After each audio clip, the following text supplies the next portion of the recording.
So I am here in Chippenham doing some raising awareness and making a difference. So it's really good to be local and speak to local people. And I'm joined here by a lovely lady called Jaimie Kate.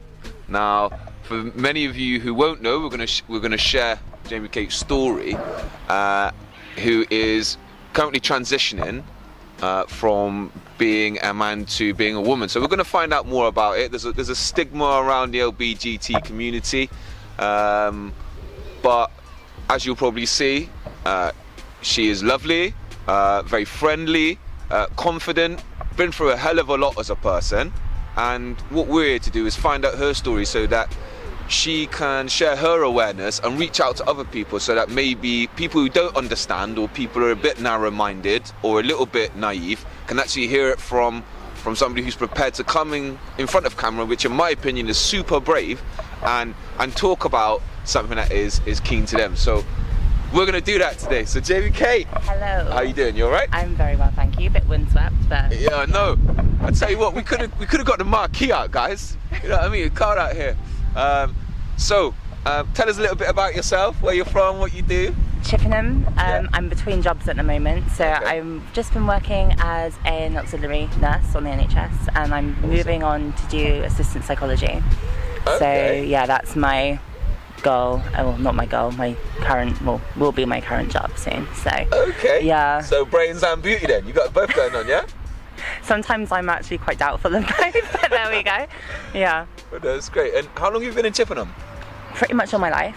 Yeah. All my life, born in Bath, brought up in Chippenham, went to school just outside Chippenham. So for people who are not so, up to speed with everything, or might not understand, do you want to explain to us a little bit about the LGBT community and your experiences and what's happened to you, just briefly? Yeah, that's fine.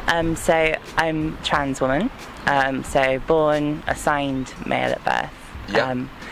The terminology is kind of hard to use. It's kind of, so I understand why people find it hard to use as well, because Yeah.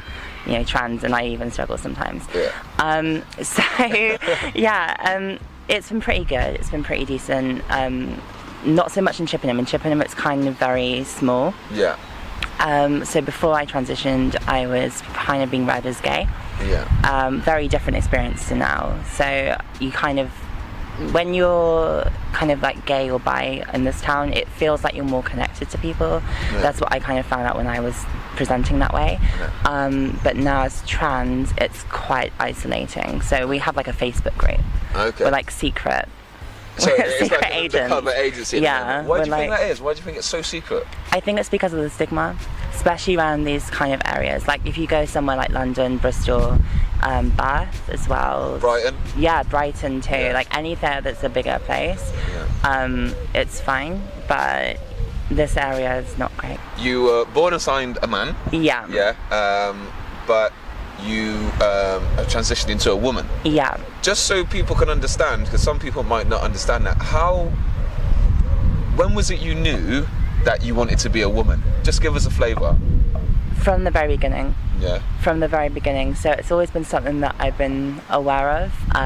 So ever since I can remember. Yeah. I never saw myself as male, even though I looked down and obviously saw like, okay, I'm got a male body. Yeah. But I never like considered myself to be male. So it's been quite hard. It's been quite hard just to kind of like go through that whole experience, knowing who you are, but how the world is perceiving you is quite difficult. Your family love you, yeah? You always hear the expression, blood is thicker than water, regardless if, you're green, yellow, blue, Yeah. orange, born a man, born a woman, or whatever. You always hear people saying, family members. But family members do desert their own when they hear this. What is your thought on that? Do you think that's right? No, I think it's wrong. I think it's so wrong. You should, especially if it's your child, you should be there to support them. Yeah. Like, you may not like it, there's a whole grieving process people go through. Like, my parents have been through it. They're grieving who they saw as their son. Yeah. Do you understand that? I get it, Yeah. and I completely get it. So the grieving process for for parents, it's probably a shock to the system, isn't it? Yeah. But obviously your parents have had the time to get round it. Yeah. And they accept who you are, right? Yeah, exactly. So they're fantastic parents. They're fine. They're brilliant. But some people just aren't so lucky, and their parents deal with that grief, I think, in ways where they just want to push everything. They want to go into denial, everything like that. And it's really, it's such a shame that even happens. Yeah. I think what's important to share with people is, you're clearly proud of who you are today, and that's amazing. I feel it from you. You're very confident. That's nice. What about the times you wasn't so confident when you first started coming up? What about the times where you didn't feel like you had anybody there? What sort of experiences did you have then, and how did you cope with it? What sort of things did you do? Did you lock yourself away? Did you think I don't want to come out? Did you have thoughts that this is wrong, and it's wrong for you to want to choose who you want to be? Yeah. What sort of things happened before you were strong now? What sort of things did you go through then? So I went through a massive denial period. So I went through a bit of 3 years of being in absolute total denial of who I was. I tried to really masculinize myself, and even then I was still being read as female by people who didn't know me, so that was quite interesting, I found. But I just really pushed everything down. I became very isolated from everyone, including my family. I tried to shut myself off. And I'd been going through really bad stuff as well, with depression. I had bulimia for years. Was that off the back of this, or was that just... That was beforehand, but it's all related. I can understand why transgender women or transgender men, regardless of transgender, LGBT, I can understand why they don't want to tell... don't want to be open and honest about it straight away. I get that. I don't necessarily think that helps people like yourself or other people who may not be like that. Because I think what it does is it drives the wrong actions and the wrong morals for it. Because when that happens, it's almost like with being a transgender woman, for instance, and you're right, it's almost like they don't care. They've got no respect for other people's feelings. And I know that's not the case. But can you see, would it be fair to say that the community, the transgender woman, transgender man, LGBT, there is a stigma around it, and it is that because people might not be as accepting because people are not as honest as they should be. Like if you were just gay. I can see that. And I get it. I think you've got to be upfront with people. I know that in my own situation, I tend to be there's a few occasions where I've been absolutely bricking it, and I've been I need to tell this person. I don't know how to tell them, and that's quite difficult, especially earlier on. But on my Tinder profile, I have it up there. I'm quite open about it. And I think in that kind of area you do have to be. I think you should be open, but at the same time it's hard in the world we live in. You're happy to be with you and date you, but they're not happy to let people know that they're dating you because they don't want to be seen as dating a transgender woman. How does that make you feel? Well, I usually get really cheesed off. I was going to say something else, but I think we gathered what you were going to say. I get really cheesed off. Right. I usually just say okay, then that's and I walk away. Sometimes I'll be well, I don't want people to know that I'm transgender necessarily anyway. Just depends on who it is, but I typically don't kind of take it. I'm just I just tell them okay, well, bye, kind of thing. That's really good. That's really positive, because it's you are who you are. I don't think of you any less of a person. I don't think you any different to any of my other friends. I don't think you any different to any other woman or anyone in that background situation, because you are who you are. Just because you choose to be a transgender woman and you're a male at birth, does that mean you're a bad person? I don't think it does. No. What would you like to see differently happening with the LGBT community or transgender men and women? What would you like to see to change? I think people being empowered to be themselves, to really stand up for themselves as well. I think we do live in a situation where you have to stand up for yourself, and you do it. It does take a lot of kind of backbone to walk out the house in the morning, especially when you're pre-transition or very early on in your transition. It's really difficult to kind of do that. And it takes a lot of confidence, and you have to, you know, have a lot of stuff about to do that. And I think just people being supportive in general is a good thing. People not paying attention too much of what the media is saying, because they tend to get it wrong on a lot of things. So if they could just, I don't know, if people could just be open and accepting, you know, even if they don't like agree with the whole thing, if they could just, like, you know, let people be people, let them be themselves, and everyone will get along a lot better.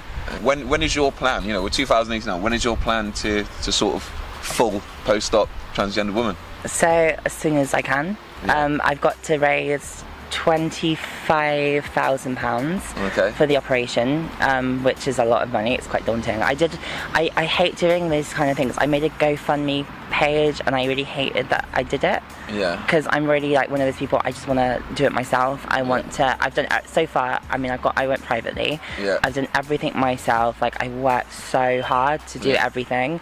So I'm just gonna have to do that. I think so my old job, I've signed up to bank work, so I can work weekends as well as in the week. So you're working, you're doing everything. This is like this is a big step for you then. Yeah, it's really important for me to be able to live my life. If there was a rule that was in place for pre-op transgender women to use male toilets, what issues do you think that will cause for the pre-op transgender community? Pretty bad ones, really. Pretty bad ones. So I've actually been in a situation very similar to myself, where a nightclub, they knew me from beforehand. And I said to them, because of all this going on, I was so confused. Like, I was like, is it okay for me to you know, use the correct toilets? They said, we're going to go and ask the manager. They actually had the gall to come down and ask me if I had the op yet, which was quite embarrassing. We had a little protest in the toilet, and we were just like, well, it wasn't a protest, it was more like, just go and use it. And like, if they did say something, and we just told them, you know, no. I think the dangers is that, like, I'm gonna go into a little bit of a feminist spiel. That's what we're here for. Let's hear it. There's a lot of kind of like sexual violence and violence against women and girls, especially.